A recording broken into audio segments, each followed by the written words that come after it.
I'm a certified life cycle celebrant and wedding officiant, which means I write and perform ceremonies. Recently, a bride chopped 10 minutes off her ceremony so the photographer could take more pictures before the sunset. I'm also from Rochester, New York. I mention Rochester because it is home to Kodak, the former photographic giant.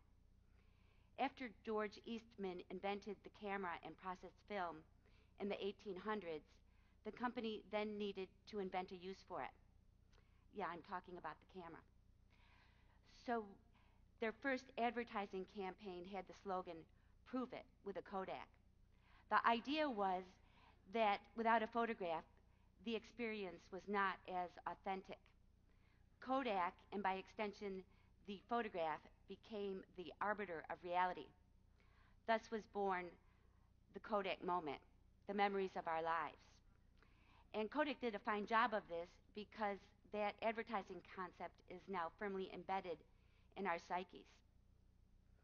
11 years before Kodak went bankrupt in 2012, a cultural anthropologist interviewed its top executives, and to a man, each said that he was not concerned about the rise of the digital camera because, in his words, if a house is on fire, the first thing people grab are their photo albums. Kodak went bankrupt because it failed to reinvent itself. The beauty of the photo album, and now the Facebook timeline or the Instagram account, is that it can be curated. We can systematically edit out any painful or unpleasant aspects. Meanwhile, the pain of depression has become a global epidemic, made possible when there was an evolutionary leap 100,000 years ago. That's when humans developed the neocortex, the part of the brain responsible for conscious thought. Suddenly, we had an inner life. Novalis said the seat of the soul is where the inner and outer worlds meet.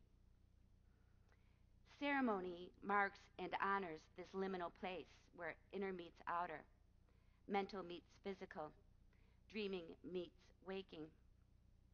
During a wedding ceremony, there is an indescribable inner shift that happens. We cross a threshold, never to return to our former selves. This is only the most tangible example because we cross many thresholds in our lives calling for ceremony. Transitioning from child to adult, student to careerist, apartment dweller to homeowner,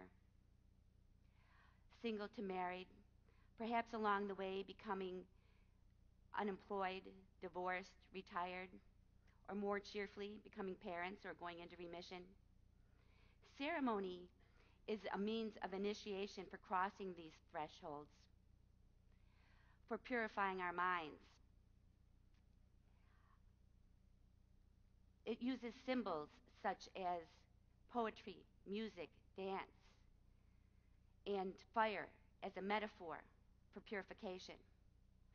In ceremony, we reimagine the story of our lives in which we are the central agents of change, acting from our creative spark, to tell a better story, become a bigger self, because the best stories make for the best lives. George MacDonald said, "Use of symbol sets our imagination free to glimpse and embrace more complex truth."